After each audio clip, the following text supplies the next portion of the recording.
ನಮಸ್ತೆ ಎಲ್ಲರಿಗೂ.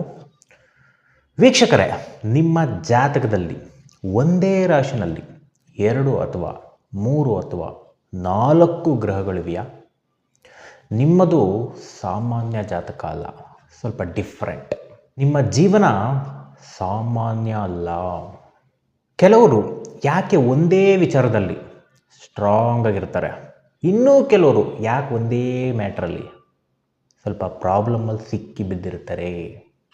ಇದಕ್ಕೆ ಕಾರಣ ಒಂದೇ ರಾಶಿನಲ್ಲಿ ಹಲವು ಗ್ರಹಗಳು ಇರತಕ್ಕಂಥದ್ದು. ಇಂತಹ ಅಸ್ಟ್ರಾಲಜಿ ಕಾನ್ಸೆಪ್ಟ್ನ ಡೀಪಾಗಿ ಕಲಿಬೇಕು ಅಂದರೆ ನಾನು 15 ದಿವಸದಲ್ಲಿ ನಕ್ಷತ್ರ ತರಂಗ ಅಸ್ಟ್ರಾಲಜಿ ಕ್ಲಾಸ್ನ ಕಂಡಕ್ಟ್ ಮಾಡ್ತಾ ಇದ್ದೀನಿ. ಮೇ 22ನೇ ತಾರೀಕು ಸ್ಟಾರ್ಟ್ ಆಗುತ್ತೆ. ಮೇ 18ಕ್ಕೆ ಅನೌನ್ಸ್ ಮಾಡಿದ್ವಿ, ಬಟ್ ಕೆಲವು ಕಾರಣಗಳಿಂದ ಮೇ 22ಕ್ಕೆ ಪೋಸ್ಟ್ಪೋನ್ ಮಾಡಿದ್ದೀವಿ. ಫುಲ್ ಡೀಟೇಲ್ಸ್ನ ಆಮೇಲೆ ಹೇಳ್ತೀನಿ. ಒಂದೇ ರಾಶಿ ಅಥವಾ ಒಂದೇ ಮನೆಯಲ್ಲಿ ಹೆಚ್ಚು ಗ್ರಹಗಳಿದ್ದರೆ ಅದನ್ನು ಅಸ್ಟ್ರಾಲಜಿನಲ್ಲಿ ಗ್ರಹಗಳ ಗುಚ್ಛ ಅಂತ ಕರೀತಾರೆ. ಇದರಿಂದ ಏನಾಗುತ್ತೆ, ಆ ರಾಶಿಯ ಒಂದು ಎನರ್ಜಿ ಪವರ್ಫುಲ್ ಆಗುತ್ತೆ. ಬರೀ ಪವರ್ಫುಲ್ ಅಲ್ಲ, ತುಂಬ ಪವರ್ಫುಲ್ ಆಗುತ್ತೆ. ಉದಾಹರಣೆಗೆ ಯಾವ ಮನೆಯಲ್ಲಿ ಇದ್ದರೆ ಏನಾಗುತ್ತೆ ಇವಾಗ ನೋಡೋಣ.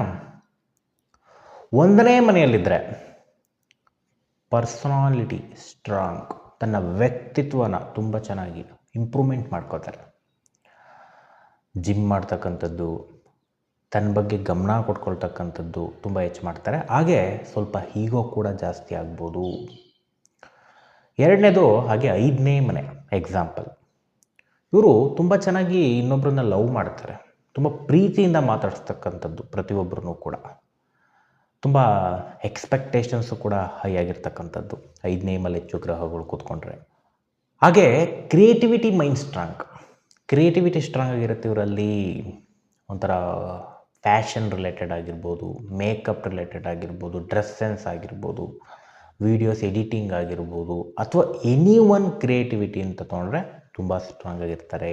ಆದರೆ ಓವರ್ ಥಿಂಕಿಂಗ್ ಜಾಸ್ತಿ ಇರುತ್ತೆ. ಹಾಗೆ 7ನೇ ಮನೆ ತಗೊಳ್ಳೋಣ. ರಿಲೇಷನ್ಶಿಪ್ ತುಂಬಾ ಸ್ಟ್ರಾಂಗು, ಬಾಂಡಿಂಗ್ ತುಂಬ ಚೆನ್ನಾಗಿ ಕ್ರಿಯೇಟ್ ಮಾಡ್ಕೋತಾರೆ. ಅದು ಸಂಗಾತಿ ಆಗಿರ್ಬೋದು, ಪಬ್ಲಿಕ್ ಜೊತೆ ಆಗಿರ್ಬೋದು, ಯಾರ ಜೊತೆನೇ ಆಗಿರ್ಬೋದು. ಬಾಂಡಿಂಗ್ ಎಕ್ಸಲೆಂಟ್, ಬಟ್ ಅಷ್ಟೇ ಡ್ರಾಮಾ ಹೆಚ್ಚಾಗಿರುತ್ತೆ 7ನೇ ಮನೆ ಹೆಚ್ಚು ಗ್ರಹಗಳಿದ್ದರೆ. ನೆಕ್ಸ್ಟ್ ಹಾಗೆ 10ನೇ ಮನೆ ತಗೋಣ ಎಕ್ಸಾಂಪಲ್.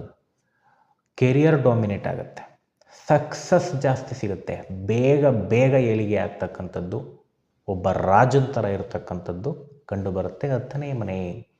ಹಾಗೆ ಇನ್ನೊಂದು 12ನೇ ಮನೆ ತಗೋಣ. ಇವರು spiritually strong, heavy spiritual mind, ಯೋಗ ಮಾಡ್ತಕ್ಕಂಥದ್ದು, ಟೆಂಪಲ್ ಪೂಜೆ ಮಾಡ್ತಕ್ಕಂಥದ್ದು, ಮನೆಯಲ್ಲೇ ಆರಾಧನೆ ಮಾಡ್ತಕ್ಕಂಥದ್ದು, ಫಾರಿನ್ ಟ್ರಾವೆಲ್ಸ್ ಮಾಡ್ತಕ್ಕಂಥದ್ದು ತುಂಬ ಸ್ಟ್ರಾಂಗ್ ಆಗಿರುತ್ತೆ. ಹಾಗೆ ನೆಗೆಟಿವ್ ಮೈಂಡ್ಸೆಟ್ ಜಾಸ್ತಿ, ಎಲ್ಲದಕ್ಕೂ ಓವರ್ ಥಿಂಕಿಂಗು, ಸಿಕ್ಕಾಬಟ್ಟೆ ಓವರ್ ಥಿಂಕಿಂಗು. ಸೊ ಇದು 12ನೇ ಮನೆ ಹೆಚ್ಚು ಗ್ರಹಗಳು ಕೂತ್ಕೊಂಡ್ರೆ ಈ ರೀತಿಯ ಒಂದು ಸ್ವಭಾವ ಲೈಫ್ನ ನಮಗೆ ಕೊಡುತ್ತೆ. ಹಾಗಾಗಿ ಗ್ರಹಗಳು ಯಾವ ಮನೆಯಲ್ಲಿ ಇದೆ ಅನ್ನೋದು ಇಂಪಾರ್ಟೆಂಟ್. ಇದು ಆಲ್ವೇಸ್ ಗುಡ್ಡು ಅಲ್ಲ, ಇದು ಆಲ್ವೇಸ್ ಬ್ಯಾಡ್ ಕೂಡ ಅಲ್ಲ. ಒಂಥರ ನಮಗೆ ಶುಭ ಗ್ರಹಗಳು ಪಾಪಗ್ರಹಗಳು ಕೂತಿದೆಯಾ ಇದೆಲ್ಲ ಮ್ಯಾಟ್ರ್ ಆಗುತ್ತೆ. ಸೊ ಆದರೆ ಕೂತಿರ್ತಕ್ಕಂಥ ಮನೆ ಇವರಿಗೆ ಎಕ್ಸ್ಟ್ರೀಮ್ ಲೈಫ್ನ ಕೊಡುತ್ತೆ. ಒಳ್ಳೆಯದ್ರ ರಿಲೇಟೆಡು, ಆ ಮನೆ ರಿಲೇಟೆಡು. ನೆಗೆಟಿವ್ ಸೈಡ್ ಇದ್ದರೆ ನೆಗೆಟಿವ್ ಎಕ್ಸ್ಟ್ರೀಮ್ ಆಗುತ್ತೆ, ಪಾಸಿಟಿವ್ ಸೈಡ್ ಇದ್ದರೆ ಪಾಸಿಟಿವ್ ಎಕ್ಸ್ಟ್ರೀಮ್ ಆಗುತ್ತೆ. ಒಂದು ಇಂಪಾರ್ಟೆಂಟ್ ಪಾಯಿಂಟ್ ಏನು ಅಂದರೆ ಇಲ್ಲಿ ವೀಕ್ಷಕರೇ ಗಮನಿಸ್ಕೋಬೇಕು, ಬರೀ ರಾಶಿ ಮಾತ್ರ ನೋಡಬಾರ್ದು, ಯಾವ ಗ್ರಹ ಯಾವ ಮನೇಲಿ ಕೂತಿದೆ, ಎಷ್ಟು ಗ್ರಹಗಳು ಕೂತಿದೆ ಅಂತ. ಅದು ಯಾವ ಗ್ರಹ ಅಂತ ನೋಡಬೇಕು. ಹಾಗೆ ಇನ್ನೂ ಇಂಪಾರ್ಟೆಂಟಾಗಿ ಡಿಗ್ರಿ ವೈಸ್ ಯಾವ ಮನೆಯಲ್ಲಿ ಕೂತಿದೆ ಅನ್ನೋದನ್ನು ನೋಡಬೇಕು. ಆವಾಗ ನಮಗೆ ಕರೆಕ್ಟ್ ಪ್ರೊಡಕ್ಷನ್ ಬರುತ್ತೆ. ಎಕ್ಸಾಂಪಲ್ 7ನೇ ಮನೆಯಲ್ಲಿ ಸಾಕಷ್ಟು ಗ್ರಹಗಳು ಕೂತಿರ್ಬೋದು, ಅದು ಡಿಗ್ರಿ ವೈಸು 6ನೇ ಮನೆ ತೊಗೊಂಡಿರ್ಬೋದು, ಆವಾಗ ಫಲ ಚೇಂಜ್ ಆಗುತ್ತೆ. ಈ ಥರ ಅಸ್ಟ್ರಾಲಜಿ ಕಾನ್ಸೆಪ್ಟ್ನ ಸ್ವಲ್ಪ ಡೀಪಾಗಿ ಕಲಿಬೇಕು ಅಂದರೆ, ತುಂಬ ಚೆನ್ನಾಗಿ ಕಲಿಬೇಕು ಅಂದರೆ 15 ದಿವಸದಲ್ಲಿ ನಮ್ಮ ನಕ್ಷತ್ರ ತರಂಗ ಅಸ್ಟ್ರಾಲಜಿ ಕ್ಲಾಸ್ನ ಕಂಡಕ್ಟ್ ಮಾಡ್ತಾಯಿದ್ದೀನಿ. ಹಾಗೆ ಟೀಚಿಂಗ್, ಪ್ರಾಕ್ಟಿಕಲ್ ಟೀಚಿಂಗ್ ಇರುತ್ತೆ, ಅಡ್ವಾನ್ಸ್ ಲೆವೆಲ್ ಪ್ರೊಡಕ್ಷನ್ ಮಾಡ್ಬೋದು ಬೇಸಿಕ್ಕಿಂದ ಹಿಡಿದು. ರೆಮಿಡಿಕ್ಸ್ ಇರುತ್ತೆ ಕರ್ಮಕ್ಕೆ ತಕ್ಕಂತೆ.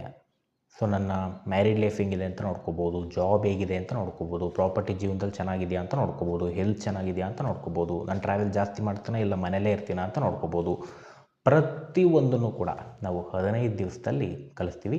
ಮೇ 22ನೇ ತಾರೀಕು ಮಾರ್ನಿಂಗ್ ಬ್ಯಾಚ್ 11ರಿಂದ 12 1 ಗಂಟೆಗಳ ಕಾಲ ನೀವು ಆನ್ಲೈನ್ ಝೂಮ್ ಮುಖಾಂತರ ಜ್ಯೋತಿಷ್ಯವನ್ನು ಕಲಿಬೋದು. ಇಂಟ್ರೆಸ್ಟ್ ಇದ್ದವರು ಇವಾಗಲೇ ರಿಜಿಸ್ಟರ್ ಆಗಿ ನಮ್ಮನ್ನು ಕಾಂಟ್ಯಾಕ್ಟ್ ಮಾಡಿ. ಲಿಮಿಟೆಡ್ ಸೀಟ್ ಮಾತ್ರ ಇರುತ್ತೆ. ನಿಮ್ಮ ಜಾತಕದಲ್ಲಿ ಒಂದೇ ರಾಶಿನಲ್ಲಿ ಹೆಚ್ಚು ಗ್ರಹಗಳಿದೆಯಾ? ಕಮೆಂಟ್ ಮಾಡಿ. ವಿಡಿಯೋ ಇಷ್ಟ ಆದರೆ ಲೈಕ್ ಮಾಡಿ, ಶೇರ್ ಮಾಡಿ, ಹಾಗೆ ಸಬ್ಸ್ಕ್ರೈಬ್ ಮಾಡ್ಕೊಳ್ಳೋದನ್ನು ದಯವಿಟ್ಟು ಮರಿಬೇಡಿ. ಸೊ ಎಲ್ಲರಿಗೂ ಒಳ್ಳೆಯದಾಗಲಿ. ಶ್ರೀ ಕೃಷ್ಣಾರ್ಪಣಮಸ್ತು.